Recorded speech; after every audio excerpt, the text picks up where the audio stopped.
Gus there? Okay. We're working on getting Gus. I know that he knows the meeting is going on today, so he should be joining us shortly. But welcome everyone. Added the minutes into the onto the screen, so I'm hoping all of you are perusing those minutes. I'll put it in the chat as well in the event you want to look at it in front of you.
Okay, everyone, do we have consensus on approving the minutes?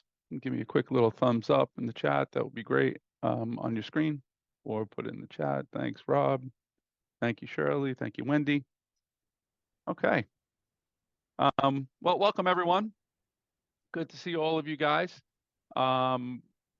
Today we have a number of things to talk about. As you know, progress monitoring is always part of our work with the DLT. So I'll be talking a little bit about that with you. I know Gus, wanted that to be part of our conversation today as well. Just so everyone knows, I have added to iPlan the progress monitoring piece, where I included whether we are on track, almost on track, or not on track with our goals. I'm going to talk to you a little bit about that today.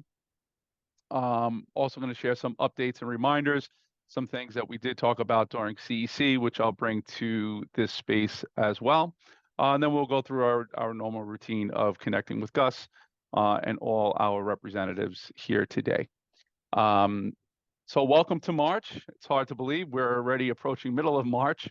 I don't know where the days go, but they seem to come and go real quick, especially for me these days. You know, you blink and you're in another week, another event, and here we are. So we're going to get started. I'm going to share my screen.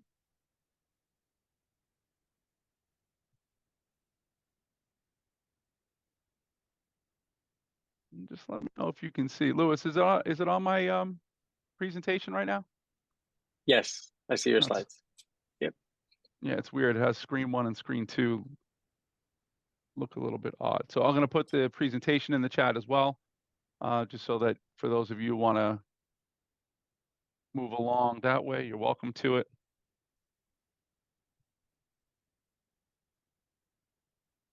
Okay, our agenda, updates and reminders. We're going to do a little bit of celebrating of our respect for all students and schools, talk about some district events, and then the state of the district. I also, at the tail end, want to talk to everyone around the subcommittees that we started to discuss last session. Would love for each of you guys to hop on and join one of those subcommittees that we talked about last time. So I'm hoping that we can get some of that work started today, and then build towards what it can be before the end of this school year and into next. I do think it can serve as a form of making recommendations to schools around how to organize, in particular for these subcommittees, around parent engagement. So we'll do a little bit of a chat at the end regarding those subcommittees. Just a couple of reminders, making sure everyone on the DLT knows that summarizing applications are open. Applications are due by March 25th. Summarizing for kindergarten through 5th grade, will extend from July 2nd through August 16th. It is a Monday to Friday program, 8 o'clock to 6. There is a new middle school schedule, which is important for everyone to know, that there is no Friday for middle school this summarizing year. Program will be Monday to Thursday, 8 to 4. So program requirements are different for our middle schools. Important that you guys are aware of that. There is information posted on the public website for summarizing for any of your families to make sure that they have access. Applications are accessible through My Schools. You can find your New York City My Schools account information by contacting your child, by contacting our schools. In the event that you have anyone that is asking for information, it's accessible via that particular web address. So please make sure that you're extending, that information to those that are around you. Really important stuff. Just a quick, we touched on this last DLT and previous ones as well, but just as a reminder, Monday, April 15th, G&T applications open. Friday, May 3rd, they close, and then June 12th, they will receive offers. I know that high school offers did just go out for our middle schoolers. So 'tis the season for either real great deal of excitement or lack thereof, depending on the child. Some did receive their requests, and perhaps others maybe not. We do receive a number of calls to the district office, and we're certainly always there to support, provided that there is an awareness that we do not control, the enrollment process when it comes to that, just so that everyone is on the same page with that. The district will certainly be there to support our families, but we don't control enrollment when it comes to high school decisions. So just bear that in mind. February recap was a month for Black History Month and Lunar New Year. We did have a number of activities that did occur across our schools as we really continue to build understanding of how our Black Americans help shape the space that we live in every day. Part of that work, it was really awesome to have an opportunity to attend the Hidden Voices Global African Diaspora announcement on February the 29th at St. Paul's Community Church. Myself, along with 9 of our district team members, were able to participate in this event, and we're looking forward to growing the implementation of this program over time. We are fortunate we do have Melinda Willens on our team, who is our social studies point, who will be connecting with our schools on this curriculum and how it will support our teachers in growing understanding of our African community in U.S. history. So looking forward to building upon that moving forward. Respect for All was part of our work in February from the 12th to the 16th, along with National School Counseling Week, 100th Day of School, so many different events and activities that did take place. Always love seeing images of our little ones in those smiling photos. So number of activities, and I thank all of our schools for participating and supporting this work. We do need to remind everyone, while it's Respect for All week, we need to be in that space of respect on a daily basis, not just during a given week of the school year. So that's a constant reminder, not just for a week in February. It's got to be something that we live and breathe every day for our kids in our community. And I know that's what our building leaders and our teachers try to do. So it's important for us to continue to push that moving forward. We did celebrate 4 of our students who submitted either essays or art for the Respect for All art and essay contest. So we do have a number of children that were winners this year, and like to just extend that congratulations and announce them here. We did have that announcement during the CEC as well. So we have Holton, kindergartner from PS 209, Kayla, a student at PS 24, Vivian, a student from 237, and Jocelyn from 185, each of which submitting either their art or essays. Also, big congrats to our Respect for All school winners. We have PS 22, 130, 169, 201, 209, 214, and 244. Big shout out to them for continuing to build on their culture and climate in their building. Really important work, not just for these schools, but for all of our schools across the district. As you guys know, in February, we did have a short space in remote learning work.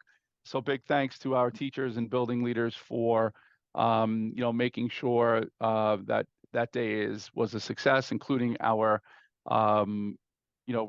secretaries, school aid staff, all of our folks for making this a successful day, and defining success by making sure that all of our kids had an opportunity to go to a space and learn,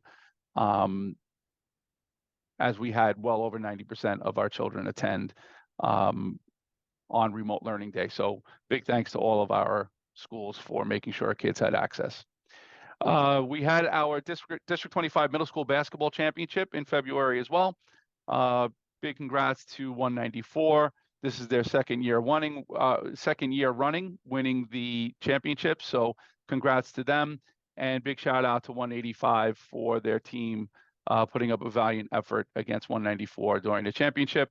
Extra special thanks to our very own Austin, DJ Austin, as it serves. He does do this work on the side and was gracious enough to support the event for our students. So thank you very much to Austin for volunteering his expertise in that way. And certainly big shout out to Diana from our team, who continues to build athletics across our schools. We're looking forward to more and more of that work coming to District 25. District iReady workshop. This was a collaboration between ourselves and the CEC. So we had, I would say probably maybe 30 or so folks that were able to join us on that day, where they were able to hear from Sally Maya, who was from Curriculum and Associates, that shared a little bit about iReady and how parents can make use of it. I know that we received positive feedback, especially from our CEC members in this space. So the recording is here for any of our families, teachers, parents, building leaders that want to bring our folks to that recording as a space of professional learning. It's accessible to all of us. District 25 Debate League Winter Classic. We had 7 of our schools participate 8 of our schools, participate in this work this year, sponsored by Councilmember Palladino. So big shout out to her for her ongoing support. But we had 79, 184, 32, 25, 294, 185, 194, and 237 participate this year. Special shout out to Bell Academy and PS 32 for earning first place in the elementary and middle school sweepstakes. We will have the D25 championship in May, and we're looking forward to that work moving forward. As we are in March, it is Women's History Month, and a belated shout out to International Women's Day, which was on the 8th, for all of certainly women in history, but women in general, for all that they do, to support in so many different ways. So big shout out for Women's History Month. We will be pushing that throughout the month here in District 25. District-wide cyberbullying workshop. This we did have at 109 at 194. We did invite the 109th precinct to participate, and this is something that I do think we need to continue to revisit as a DLT. Our kids are making some poor choices when it comes to using technology. In fact, I did hear of another Instagram post that a child made this weekend that these types of things are going to get them in a lot of trouble. And it's important that we as a DLT, but certainly our school communities, continue to educate our kids and our families on what the digital space can do productively, but also what it means when it is used for something that's negative. So really, really important that we continue to push this work. I do appreciate the 109th precinct for being there and supporting us on this particular day, but this has got to be an ongoing conversation across our schools to make sure our kids are making good choices. So more on that to come. Math Madness, really excited about this work. As we know, Pi Day is also coming up on the 14th, but we will be holding a series of math family events March 12th at IS 25. So that is tomorrow. I thank Beth Eaton from our team for organizing these sessions along with our schools to provide access to our families and getting ourselves involved in math aligned work. Really, really important for our kids, to do things that are very much in front of us every single day. Math is around us all the time.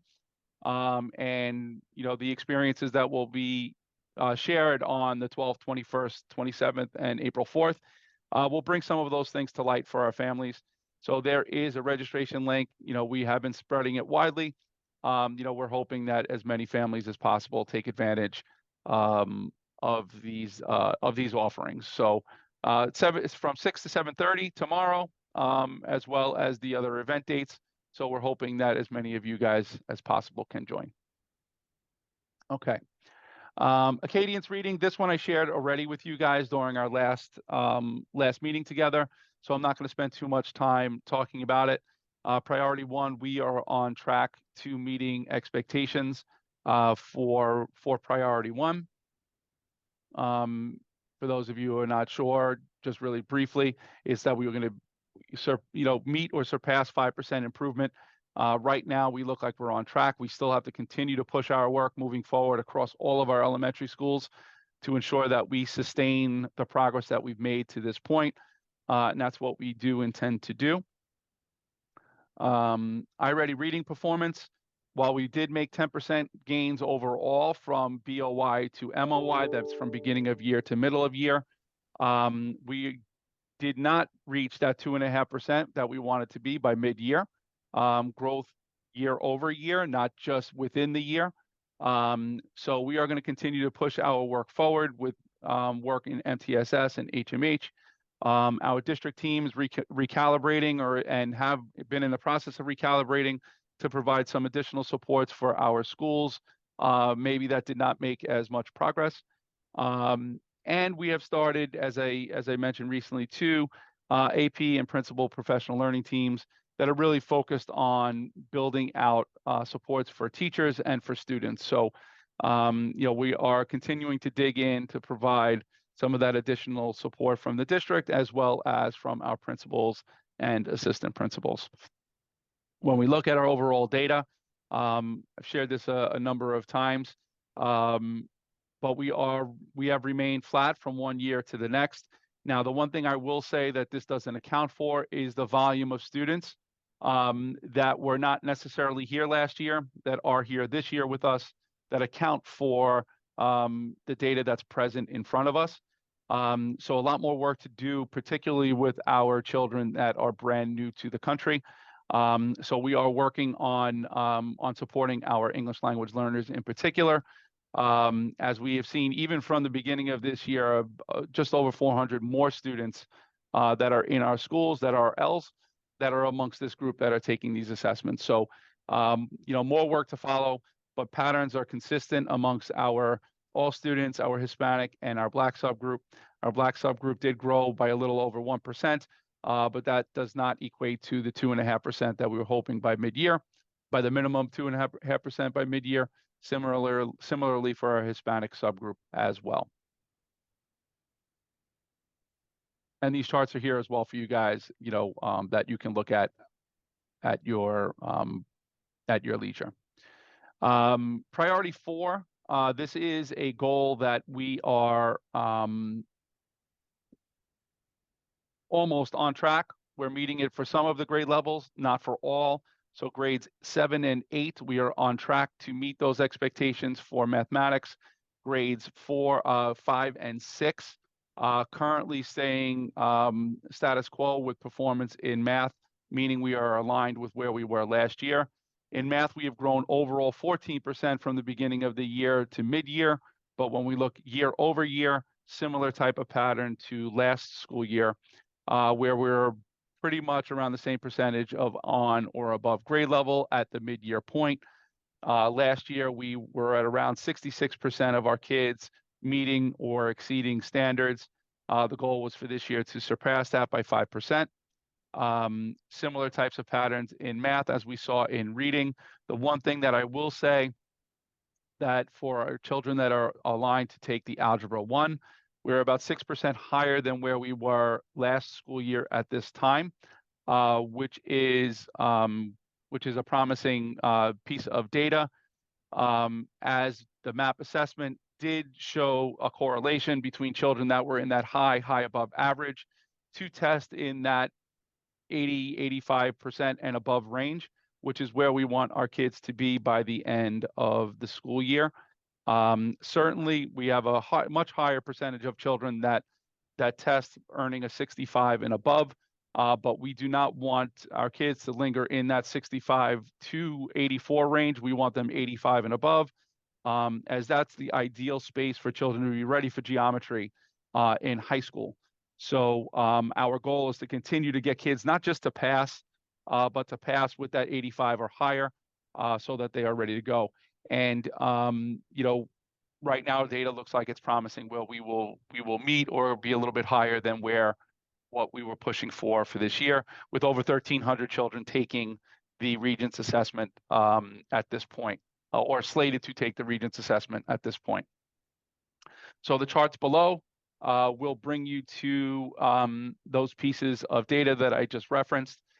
You will see here for grade 7, as I mentioned, 2023, 2023, 24. You can see the big difference between where last year 7th graders were and this year. And even if you compare them from 6th graders to 7th grade, you see a big shift. So there is progress that was made for our 7th graders, not nearly as much for our 5th and 6th grade students.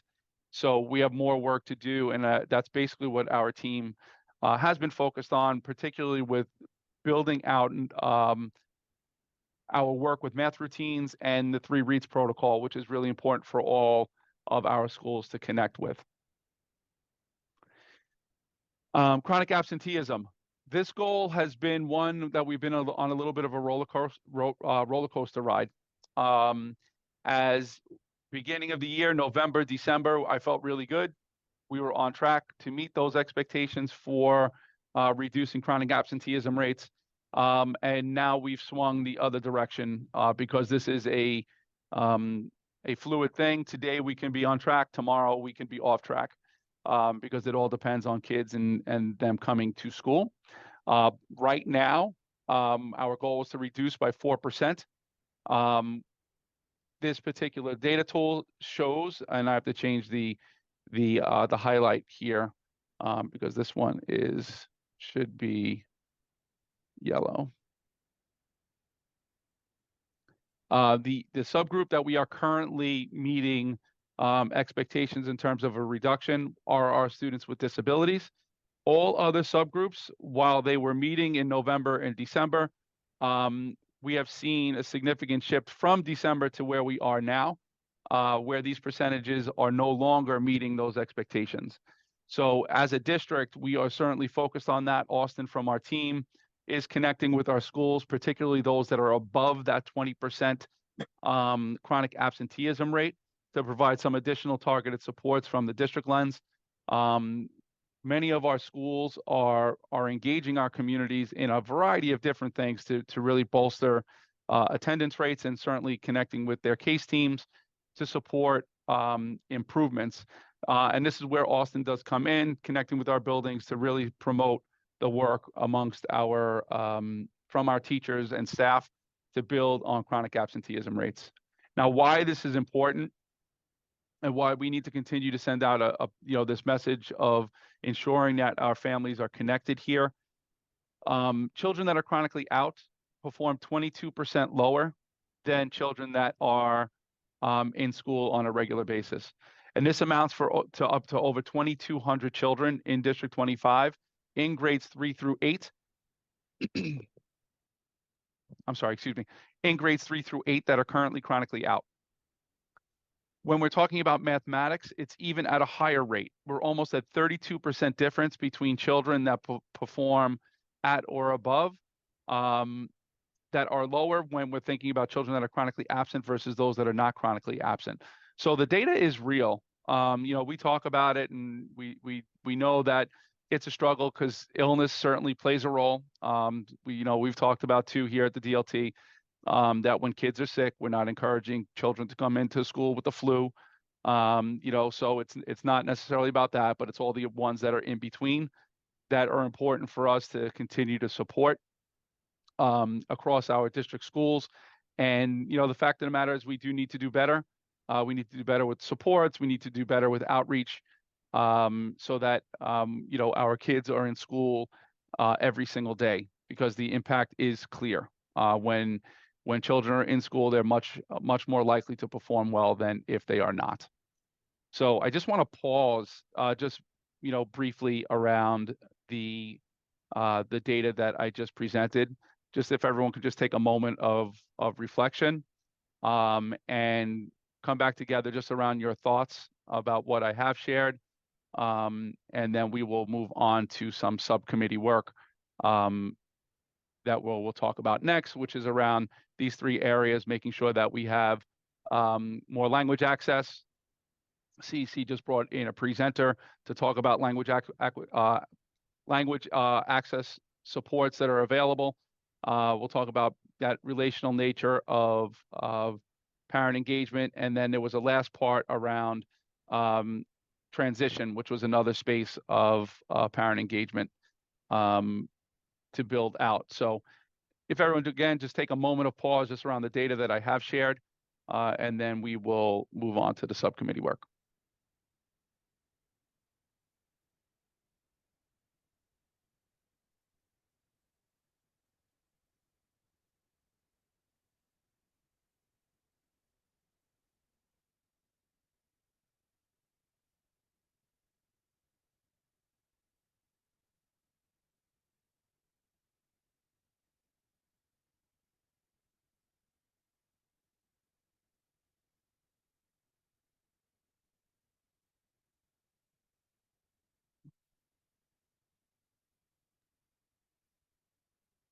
Just wondering, any comments based on what I've shared,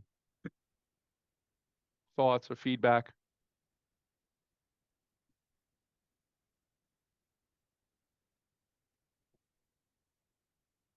Hi, Dr. Mike. Hi, Wendy. Hi. I'm sure the chronic absenteeism, the numbers went up so much because the flu. There's still kids with COVID.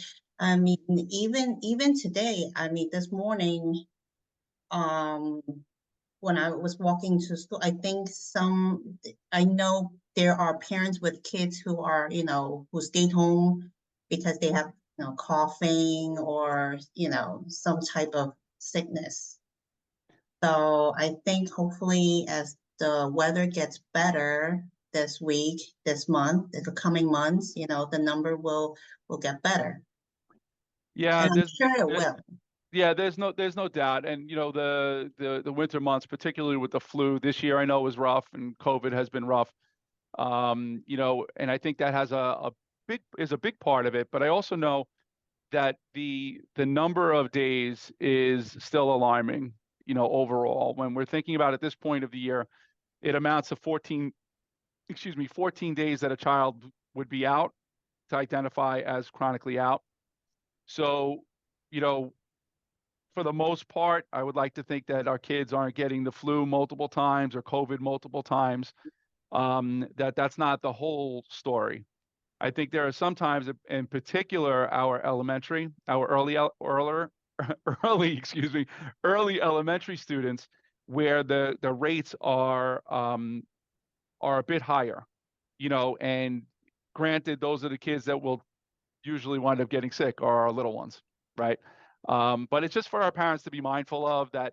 If it's cold one day and you're like, oh, I don't want to, need to send them today, I know. or they Like have a runny nose. this morning was a little tough because it was so windy, it got cold, this morning was a little tough, I think, for a lot of kids. Also, I mean, personally, I'm already complaining about there's so many days off from school already. So, like you mentioned at our CEC meeting, there's kids that have 12 absences. I just can't imagine another 12 absences on top of all the days we have off from school. It's like, they Yeah. barely go. Yeah. And Wendy, when we think about it like this too, kindergarten. Now we're talking about 20% overall. Kindergarten, 31% of our kids are chronically out in kindergarten. Mhm. 31%. Those are the building block years. That's where we need to help kids learn to read, right? First grade Mhm. is just under 25%, Yeah. right?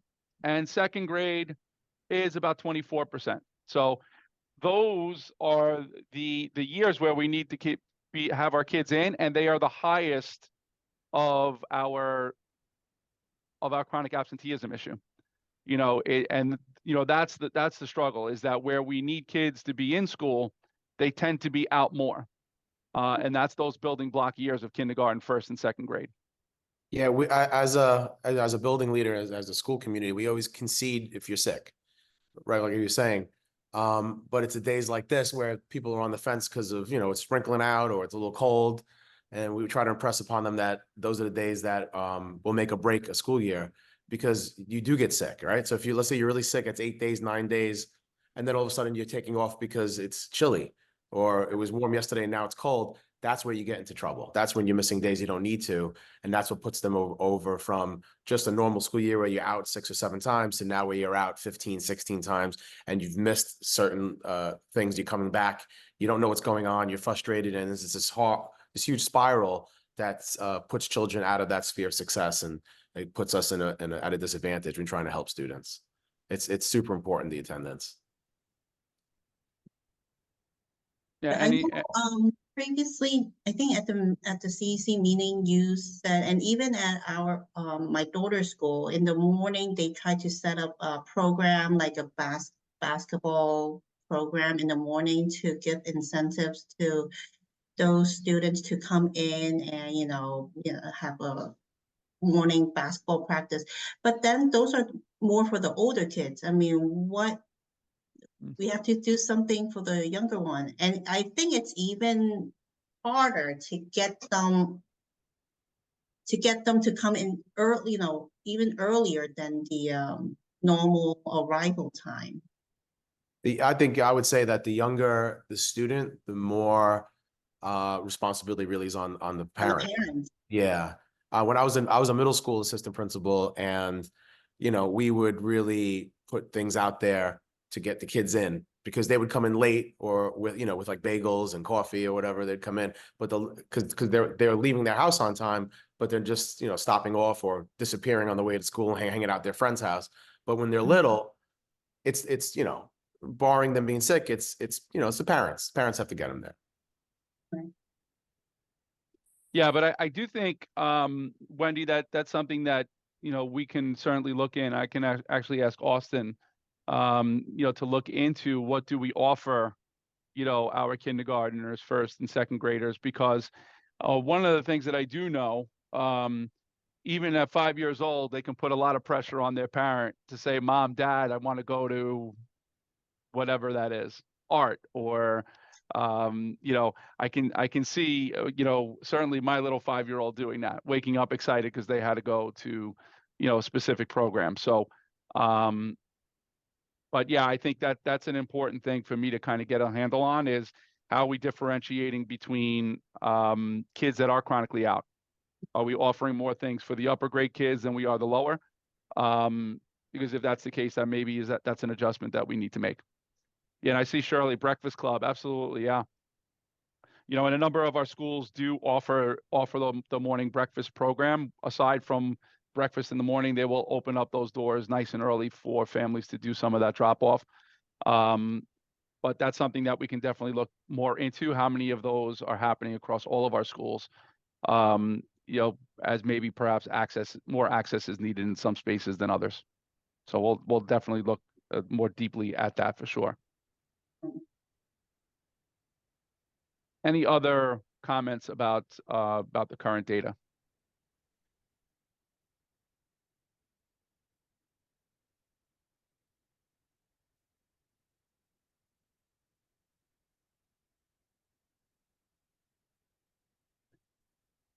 Okay, guys, I'm going to put into the chat. There were 2 areas really where the parent committee that went to the event that was sponsored by Central kind of called out. One of them was actually about the DLT developing subcommittee. So we're on track with making sure we at least have one of them done. The other part of it is now kind of identifying an area of the 2, and I know that Shirley mentioned last time, the idea of transition. So I think we can kind of put that into the 2 other areas that we had, and those I'm going to put into the chat. And Lewis is going to put out a poll to everyone right now within these 2 areas, and I think it's a good starting place for us for future subcommittees as a DLT. And yeah, Shirley, I love that. Breakfast clubs that have creative arts and games for the younger scholars, absolutely.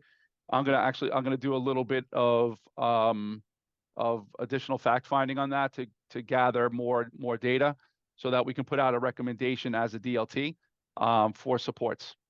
So if you guys can identify really quickly which of these 2 areas that you would like to participate in, whether it's in that building those relational nature for parents or that language access space, that would be great.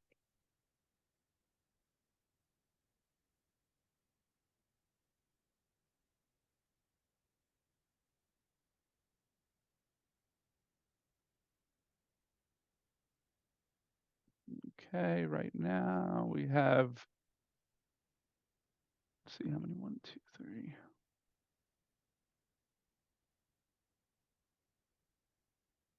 Okay, perfect. I think we have everyone that has responded to the poll. So we have 5 folks with the parent engagement opportunities and 2 for the language access needs. I will hop onto the 2 with the language access needs so that we have more than just 2 people on there. So I'll be happy to join that one. And I see Wendy put in a question: who would run the breakfast program?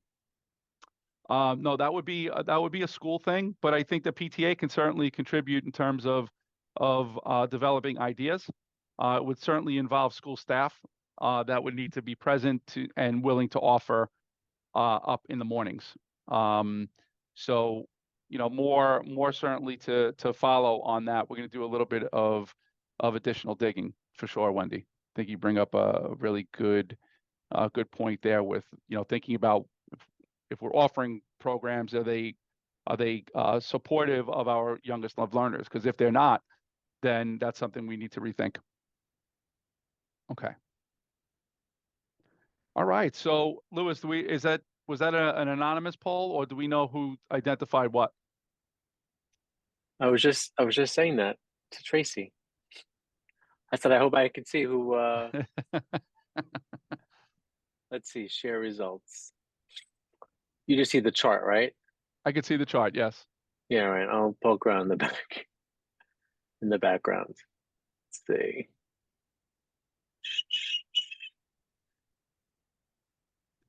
So what I would like to do, just for a few minutes, we're going to break up into those two groups. And would love for you guys to start thinking about what would the purpose of this team be? What would you really want to get accomplished? What supports can we provide? Whether it's in the space of recommendations or the space of, organizing, something from the district level to allow our schools to think more deeply about. We'd love to take just the next 5-10 minutes or so for us to just start chatting with one another around, so if we're talking about working more diligently around, language access, what will that mean for us in terms of subcommittee work? If we want to build out these opportunities of really growing our parent engagement, what would that look like for us as a subcommittee? So just take a moment just to kind of think about that, and we'll organize these two little small breakout rooms for you guys just to hop in and begin some discussions around what would we want to make this look like moving forward, which would also mean probably organizing additional short little time periods where we can connect as DLT members to support next steps, as once a month would likely not allow us to get a lot done. And there wouldn't have to be these lengthy things, but more or less quick little check-ins around what we would want to put out there to our district community in terms of recommendation. Louis, were you able to see or no? Could you break us out into those two groups? I can, yes. There's an option in the poll to make groups automatically. Oh, awesome. Can I do that? I didn't check that box. Oh. All right. So Louis is going to put us into two breakouts. Yeah. Actually, that's a breakout rooms. Okay. 2 breakout rooms.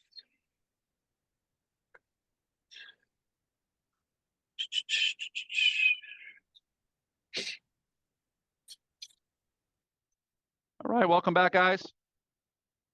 Real quick debrief, some comments from the parent engagement group, some things that you're thinking about in terms of purpose of what you think you can get accomplished as a DLT team to really promote this relational work for our families. Any comments? Yeah, we just discussed consolidating best practices across the district, some things that we already doing. And then we also mentioned trying to get as much feedback or suggestions from parents themselves. So maybe we could get some new ways and some new innovative ideas on how to attract parents to come into the school. And yeah. Okay, thanks, Rob. So ways that we can kind of organize around consolidating best practices, there would have to be a way for us to kind of gather some of that information as a DLT. What would we want to gather? And I know part of that can be with from Jenny and Esther gathering some of that feedback from our PCs and how they've organized to see what those events, activities, workshops, and so on look like in their buildings. Which of those do we want to highlight and almost kind of create, a set of I don't want to say expectations, but recommendations for schools to think about when they are organizing their parent engagement plan as part of their SLT work. So each of our recommendations should be directly connected to SLTs and how, as an SLT, they're promoting the two things. One, this parent engagement work, but also the language access work that my group was talking about as well. So what we were talking about is, organizing and developing some resources for schools in the form of a one-pager. These are the types of things that you'll have access to as a school. Connecting with a survey of sorts for our families around whether or not they feel like they do have access to get to information in a language that they feel is supportive of their needs. And we talked about connecting with President's Council just to kind of get their feedback around how they are organizing to provide that support and establishing ways for schools to utilize their language access dollars that they get on a yearly basis. How are those funds in fact being used to help support school-wide meetings for families that may need languages other than English supported. So we do have a number of things which I will put together in, and Rob, if you wouldn't mind just doing a quick little jot and sending it to me in an email so that we can keep following up as a DLT. I will also send out who's going to be on which of the committees, and then as a group, we can try to connect before our next DLT to organize around what our next steps could be for each of these two subcommittees to start. And I think it's a good start for us in the area of subcommittee work. Any other comments about this before we move forward?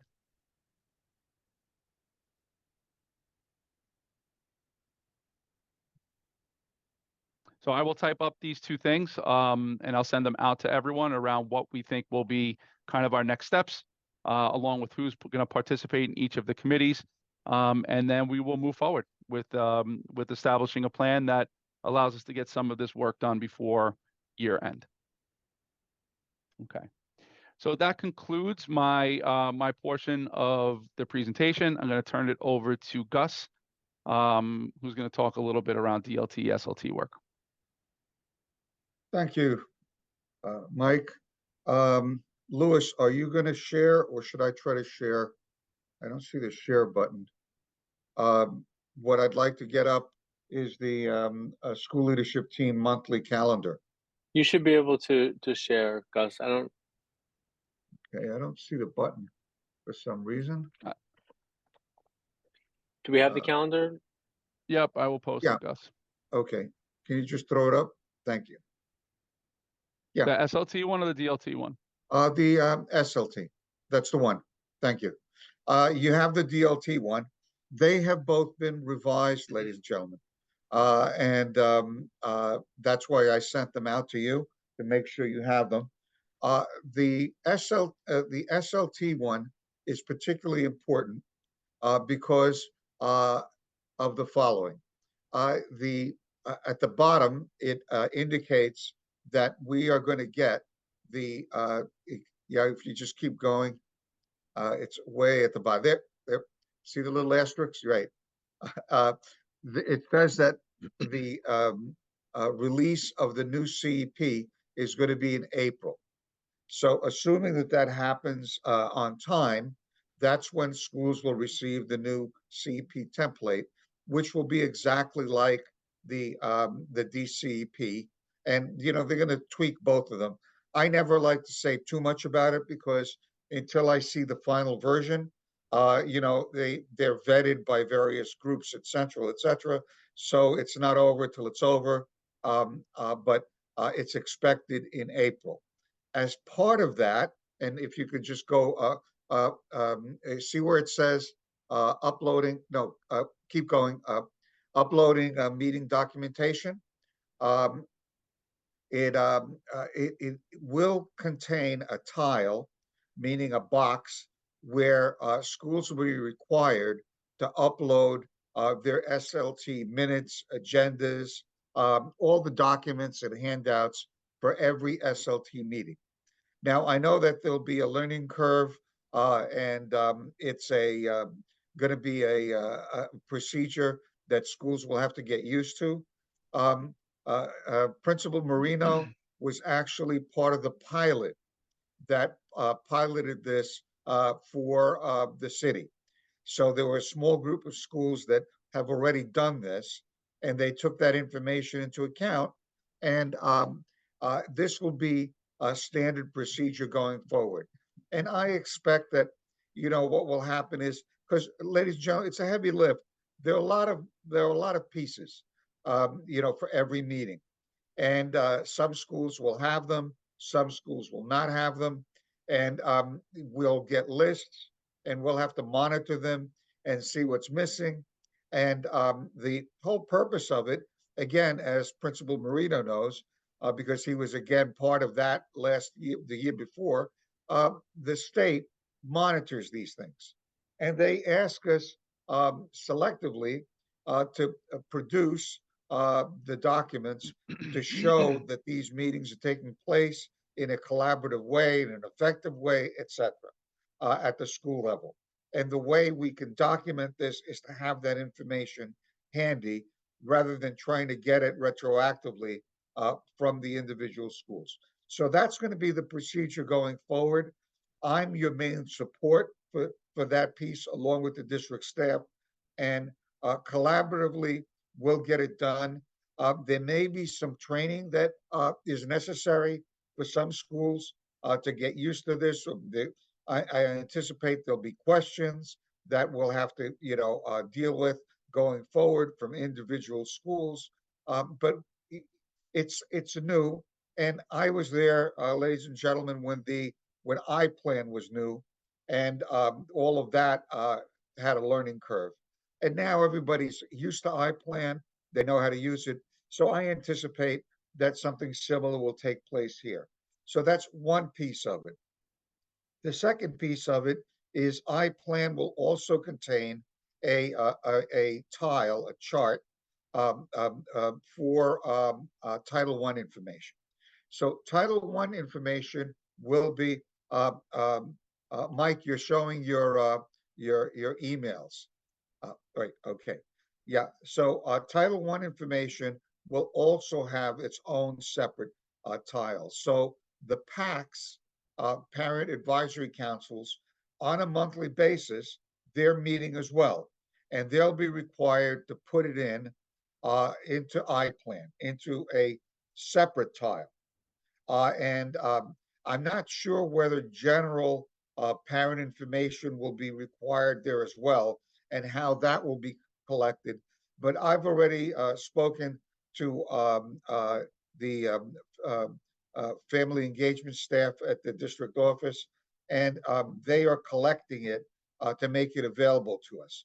At the top of this document, it gives you samples of what this list and the kinds of things that are going to be put in. And they're saying 10 days after each meeting. Now, you know that the minutes have to be approved at the following meeting. That was pointed out to me when I discussed this at another DLT. So there'll be, a time lag for some of this stuff. So it's a piece of work going forward, and something that we'll have to get into place and deal with. It's been vetted with the CSA. I know that the CSA had numerous discussions with it. Now, this piece here, thank you for moving up, is something you've seen before. Every month, the suggested actions and items to have on each agenda of a SLT. The DLT one is similar. Now, what's particularly important, and folks, a lot of work went into this. You see all of these links. They, are there every month. These links will take you to resources and items for every single meeting.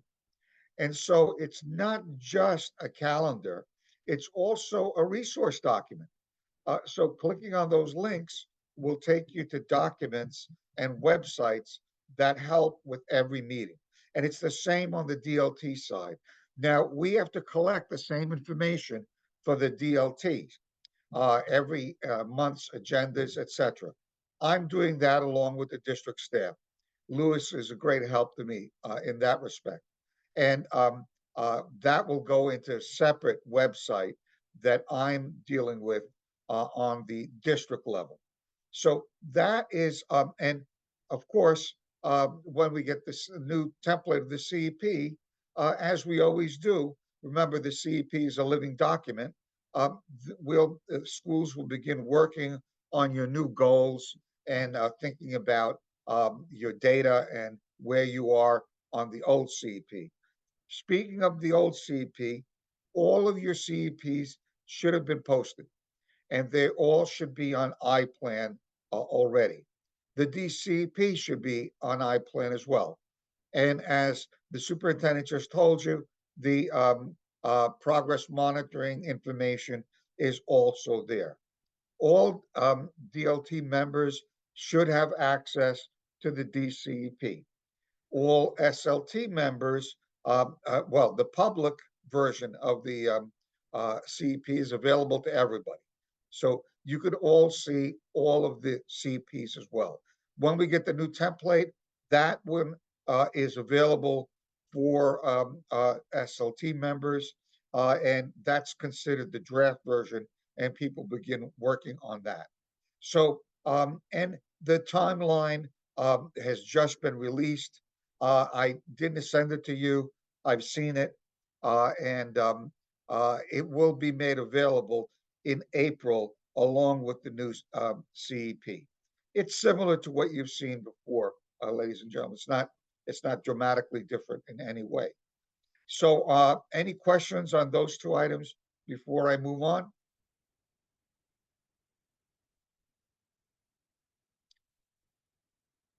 Okay. Um, uh, the other thing I want to mention is training, SLT training. We had our very successful SLT training, and congratulations. District 25 had the highest level of participation in Queens North. You had the largest number. Very impressive. Uh, all of our districts had a significant and robust participation, but you had more than anyone else. Now, I just want to make sure, and I think I included it in the Principal's Digest, all the schools received information about a required school leadership webinar. That initial announcement was clarified, and they added a piece.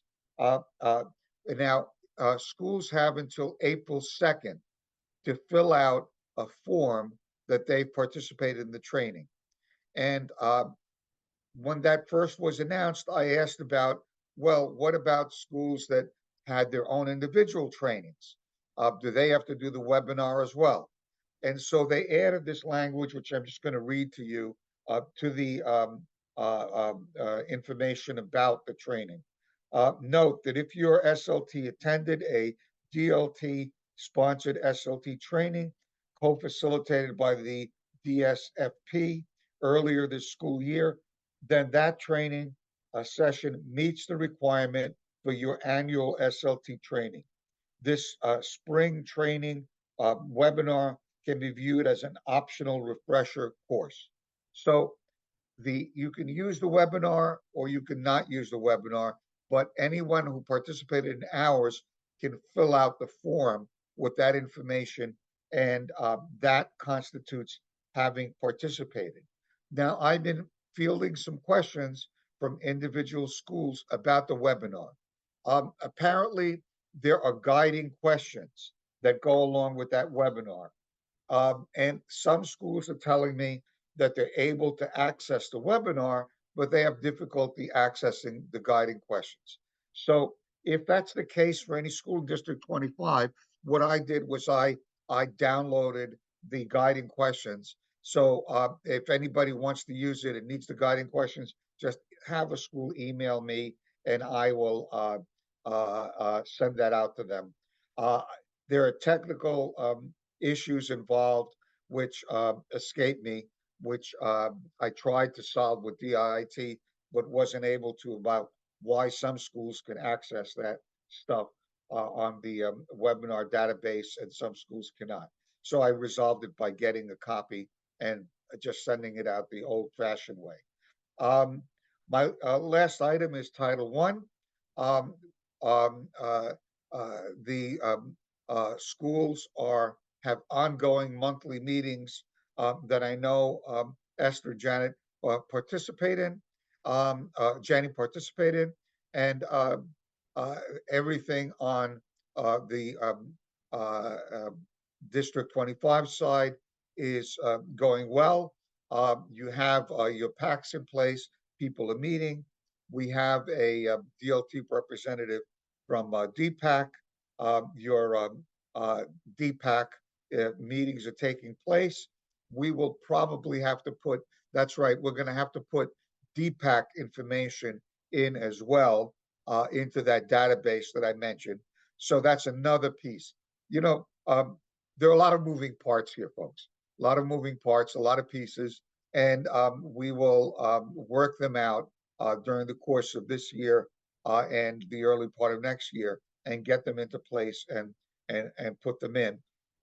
It's my understanding that all of the schools have submitted, the Title I schools have submitted their 1% parent set aside information, the plans. I have not seen a list yet. Our SLT pages are all in for this CEP. So we're in great shape in District 25. As always, I commend you, and I'm very proud of all of the good work that you do. I think that's all of my items.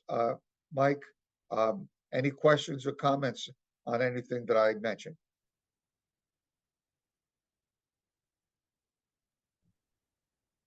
No, thanks, Gus. I think part of your conversation as you were sharing, I was just mentioning to Lewis, let's make sure we get it into um, we do our own principals digest that goes out on a routine basis. So making sure that we have that out there for everyone to be mindful of, especially for any information that needs to be uploaded, especially the DLT information and SLT information. So we will make sure we get it out there widely. And it's important that the information on this, because it'll be in the template for the CEP, we need to roll it out to the PACs as well and the parent groups. So, we always talk about communication and how communication to all of the constituencies and the school communities is important. Well, this is going to be sort of a practical application of that, because we'll be able to see who knows what and what's collected and what is not collected going forward. So that's going to be something that'll occupy myself for quite a bit, time going forward. And it's something that we've all been doing and we're accustomed to. It's just a new technology related, piece to it that we'll have to put into place and get everybody used to. Yeah, and Thanks. I think any of these new things, they may come with a little bit of struggle to begin with, but over time it makes things more efficient, so that we have information accessible to us all the time. So, Absolutely. okay, thanks, Gus. Thank you. Okay, Eduardo, high school superintendent report. Hi, good morning, everyone. Yes, I do have a quick report in the voice of our executive director, Anthony Stifler. He's going to go over our DCEP goals and progress monitoring and where we are. Hold on, let me share my screen with audio. Okay, so screen 2.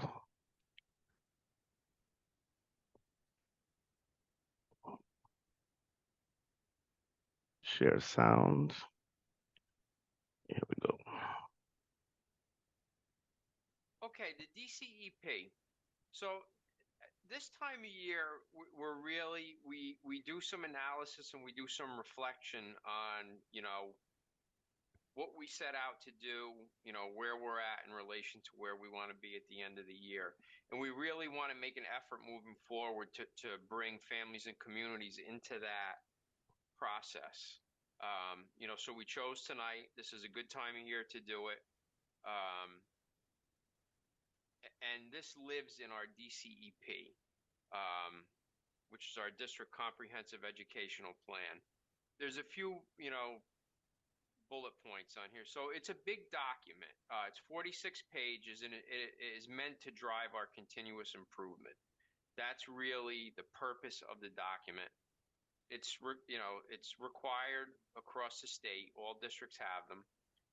It's developed by our team and then stakeholders. Some of you probably have been involved in that in the past. We've done a little bit in the family forums in the past, but we did have meetings specific for our DCEP development. And again, we want to really cover in depth tonight. So moving forward, when we make outreach, you might be interested in joining with us and giving us your thoughts. And tonight we also, we want to hear from you. The document is aligned with New York City public school priorities, state regulations, and then Every Student Succeed. That's the federal act that really drives a lot of our education work. It's done annually. It contains a comprehensive needs assessment. That's where it starts. So, you know, at the end of, we can fast forward to the end of this year. We'll look at how we did and where we see needs, and then we'll start planning. And it'll typically, you know, it'll be around these 5 priority areas: reading safety, academic experience, college and career readiness, and parent and family involvement.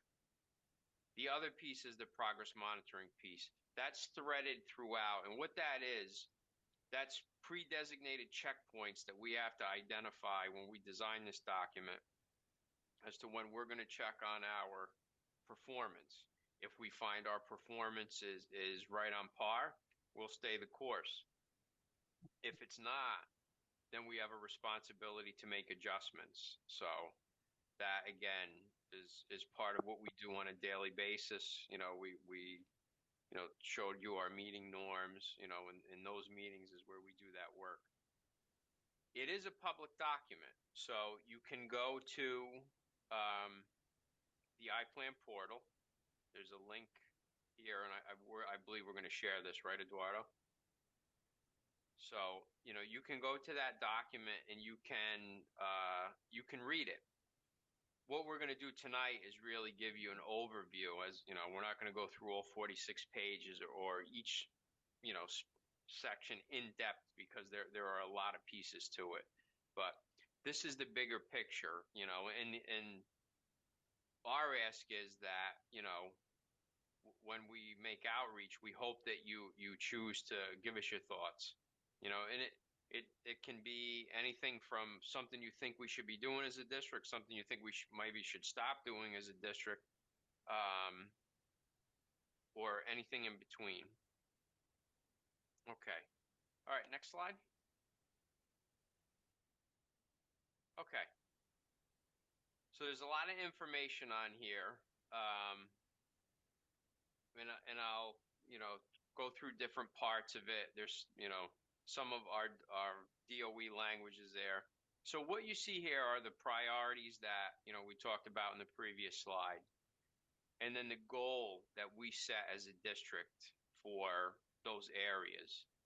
Then where you see BOI, that's beginning of year, and where you see all, that means all students in the district. We have 36,000 students in the district, so that metric measures all of those students. SWIEP, that indicates students with IEPs, and ELL indicates English language learners. We do have a measure in here where we have a specific goal for our Black students that we're tracking. But for the most part, as you can see, our goals are built around all students, students with IEPs, and English language learners, and really closing the gap that we see in performance in some areas. So I'll talk first about 1 and 2, reading and safety, because there's an interesting distinction in there of how we can check. So MOY, that's our mid-year check. That's a lot of work that we've done recently, and we can give you some idea of how we're doing in relation to our goals. So with reading, we set a goal to increase our region's pass rate by 3% for all student groups. And at the end of last year, the beginning of this year, we had a 71% passage rate for all students, a 47% for students with IEPs, and a 2% for English language learners. That number is very low compared to others, but there are some considerations in terms of who takes it and who doesn't, when you are an English language learner. So we set a goal for 3%. We're hoping to end at 74, 50, and 5, hopefully higher here. But again, we won't have that apples to apples comparison until June. But what we can report on is that at this point in the year, based on our screeners, 50% of our students are at or above average in terms of their reading proficiency based on the mid-year screener that we administered. So, you know, that is a pretty informative number for this time of year. If you go down to safety, it's a little different. We have real-time data that we can work with in that priority area. So we set a goal at the beginning of this year, as you can see, to reduce our suspension rates for all students with IEPs, and Black students by 1, 2, and 3%. At the beginning of the year, we were 4, 8.6, and 12.4. And you can see where we are now. So this is real-time data in the MOY check for safety. We're at 2%, 3%, and 4%. That's very solid performance for more than halfway into the year. So we want to continue that trend. When you get down to academic experience, we are measuring our math performance with the Algebra 1 Regents.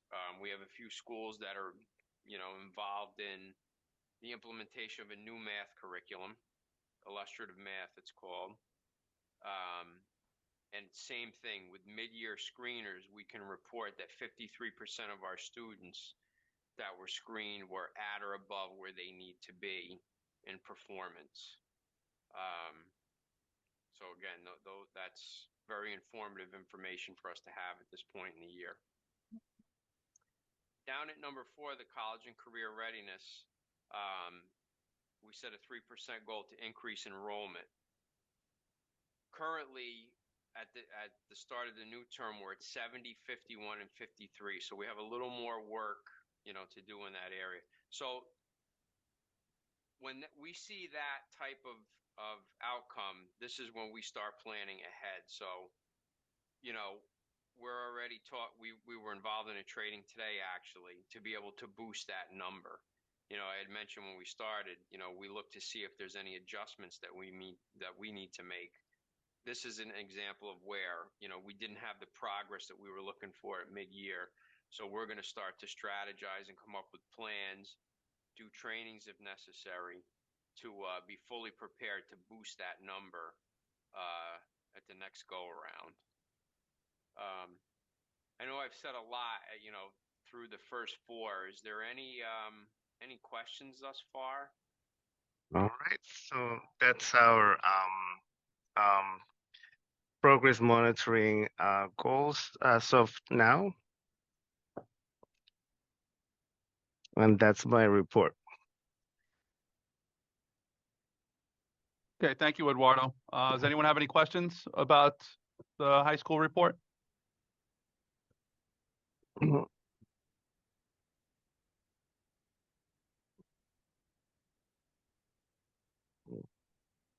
Okay, thank you, Eduardo. All right. Okay, moving on along. CSA, any updates or reports, CSA? No, I just want to reiterate how well the remote learning day went. You guys, the district, you, Mike, and everybody really supported us really well.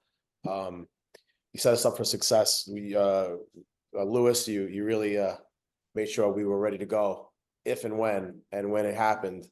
No one thought it was going to happen at all. We were like, all right, we have these in place just in case. And all of a sudden, the last time we met, it was like, oh, got cut it short because tomorrow we're going remote. Listen, it was better than expected. We should write a playbook on this and sell it because it was really good. But thank you. Yeah, that's it. All right, thanks, Rob. UFT, I know was unable to be here. I don't see Monique either. So CEC, anything from you, Wendy?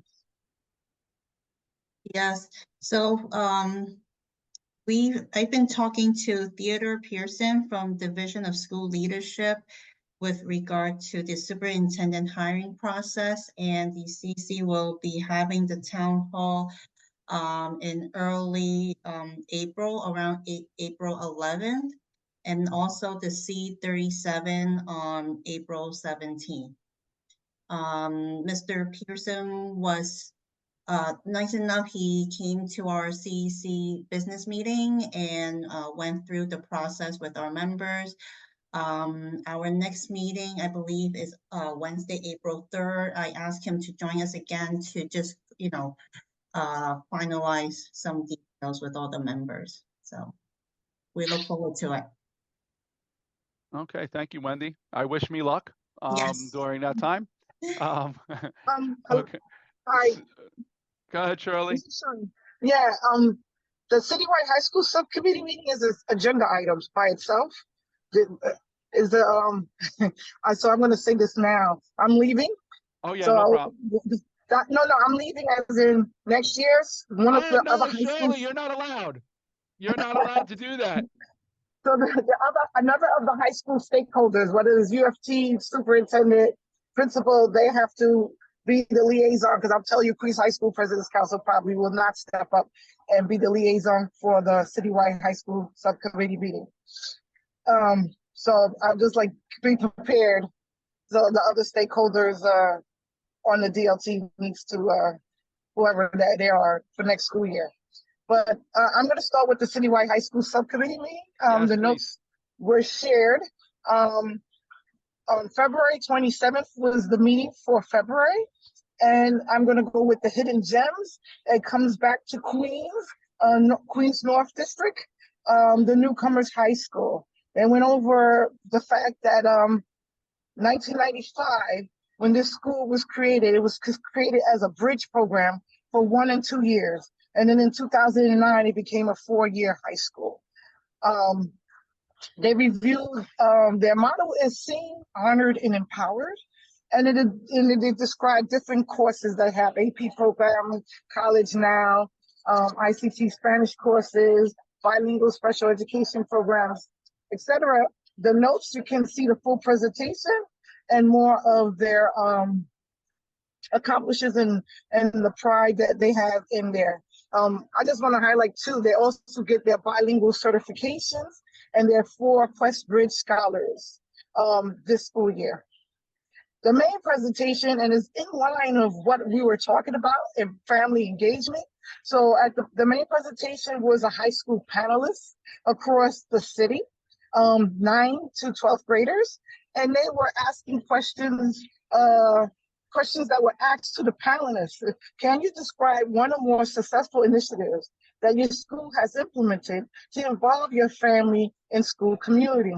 And they gave series of answers like workshop for parents, the school leadership team, momentum workshop, yearly cultural day, et cetera, et cetera. Again, you can look more at the responses at the notes. Second question is, how has your school experience been influenced by having your family engaged in your school activities? So the first response was engagement increased the comfort and the acceptance of families, and connection shows the school is willing to put in an effort. The SLCs help families to better understand how students are doing and create a bond between families and teachers. Thank you, Lewis. And improves communication between families and staff. Setting higher goals for myself. I can take more academic risks when their family are engaged. Insights into cultural background creates a more inclusive environment. And I think that I love how that's in line with today's district leadership team. And the last questions are, what some activities or practices you wish your school would adopt or do more often to enhance family engagement? Are there any recommendations you have for your school or others to better involve families? A day for families to visit the school and ask questions. So orientation for families, I think that's great, not just for students. Saturday Academy, especially for families of multilingual language learners. That's one of my school does that. They have learn English language for both Spanish and Chinese speakers, for the families, for the parents. Cultural event, families and students can celebrate diverse backgrounds through dance, dress, and cultural presentation, and more student-led events and opportunities. And one of those, I think Queens North does it well. Queens North High School, to be more specific. They didn't mention it, but April 5th is their Youth Empowerment Conference at Queens College, and that's totally student-led. They organize, they set the agenda, etc. And the last is the Borough Breakout Room.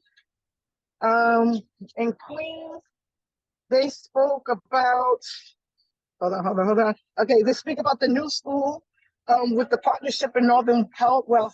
That new school that's opened up on Northern Boulevard is September of 2025. they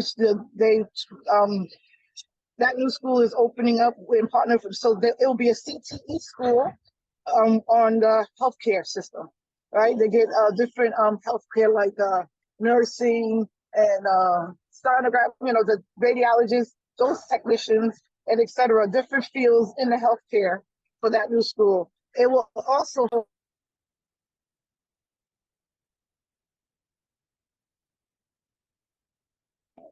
and that's it for the city of high school subcommittee. And that's for Queens High School President's Council. This last only thing I'm going to bring up. So we have been encouraging, and we're going to tonight. Our meeting is tonight. But encourage our membership to start a conversation with their school leadership team and go back to their school also and get the parents to ask. Because even though conversations about the budget and how lines with CP goals should be, we're specifically targeting about the expiration of the federal stimulus. I know on the budget line is ARPA, the American Rescue Plan Act, to have this conversation because most parents automatically assume that if the funds, or not even just parents, if the funds, let's say for guidance counselor, let's say the school used those funds to pay the salaries of 3 guidance counselors. The idea is, okay, the stimulus money is running out. And so that automatically means that we won't have those 3 guidance counselors. We encourage them to have these conversations, to review how monies are spent, because you might find other ways to support and supplement those programs or salaries. It doesn't automatically mean they don't exist there. And then the ultimate goal is to get like a set number so we can advocate for our state legislature to give us funds. And in order to do that, we have to articulate how the stimulus funds are being used and give them a dollar amount. So if everyone just has this conversation, which should be happening anyway, about how, because we know that the principals have to set in their idea of how budgets in April, how they're going to spend budgets next year. So we want to have those conversations now in this month before the principals hand in their preliminary budget spending for the next school year. And that's it. And so we encourage that kind of conversation for this month's school leadership team. And that's it for my report. Thank you so much, Shirley. So first, you just devastated me with the idea that this is your final go around with us here in the district. So I don't know how I'm going to come to grips with that idea, but thank you so much, Shirley, for your ongoing support and continued great work for not only the high schools, but certainly for us here in District 25. You always have your finger on the pulse, so I really appreciate it, and gave us some really important things to be considering and thinking about, especially when we're talking about budgeting and getting prepared for next year. Part of our work with our budget director is really about organizing ourselves so that we're ready to go. So thank you for that. And I love the questions that you have inside of your parent engagement piece, which maybe perhaps we can pull out and add to a survey that we do send out to families. We have one that's going to be coming out shortly anyway. It should be ready to go for our parents, and that was primarily around our parent engagement goal as a district, that we were engaging in HMH and Mind Up related professional learning supports for families. So, or learning supports, not professional learning supports for families. So that will be going out soon. But at any rate, I thank you, Shirley, for sharing your report. I know that Rachel was on earlier. It looks like she had to leave.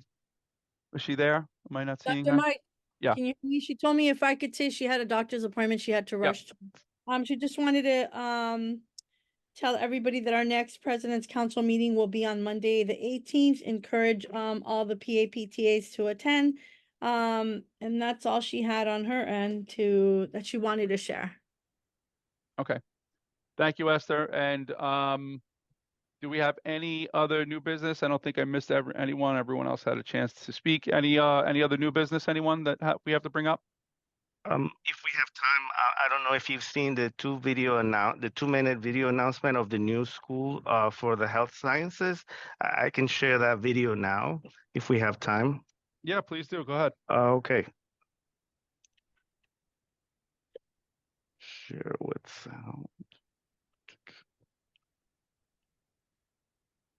Of New York. But tonight, another big donation from Bloomberg and another example of how the city's 108th mayor is still connected and still making a difference. The multi-billionaire donated millions for what educators call a career-focused high school. This one in partnership with Northwell Health for a School of Health Sciences in Queens. Now, this is not your parents' high school education, mind you. Here's Sonia Rincon. This campus under construction on Northern Boulevard is the future home of the Northwell School of Health Sciences, opening with a freshman class of about 800 in the fall of 2025. It'll be the city's latest career-focused high school. The focus here on healthcare careers, many of which don't require a 4-year college or medical degree. But to get those jobs, like lab technician, respiratory therapist, nursing assistant, you need specific training and credentials. This is where this initiative comes in. $25 million is coming from Bloomberg Philanthropies and Northwell Health, which will get first dibs on hiring qualified graduates, offering them not just jobs, but tuition reimbursement if they continue their education, and paid internships while they're still here. To have an opportunity to get a real internship, on the ground experience while getting paid at the same time can make all the difference in the world, particularly for kids who are coming from an economic background where they don't always have the resources that they really need. And it can help the industry with its need to fill more than 2 million jobs. Last year's union nurse strikes in the city drew attention to the global shortage of healthcare workers, like trained nurses, which leads to a higher workload. Teachers' union leaders are also praising this educational investment. We have to create the pathways. That's what we're doing here. The school will add 3,000 high school seats in the borough that needs them most, and 4 more high schools will eventually share the campus with it. Those haven't been announced yet, but the DOE says they'll also be career-focused. Oh yeah, a lot of exciting news coming to Queens North. Thank you, Shirley, for reminding us of that grand opening coming soon. Yeah, thank you, Eduardo. That's Yeah. really, really exciting. Another amazing opportunity for our kids to choose from. Certainly those that have, that interest in the health field, which is, as everyone here knows, is so super important for all of us. So that's really exciting news. Anyone else, new business?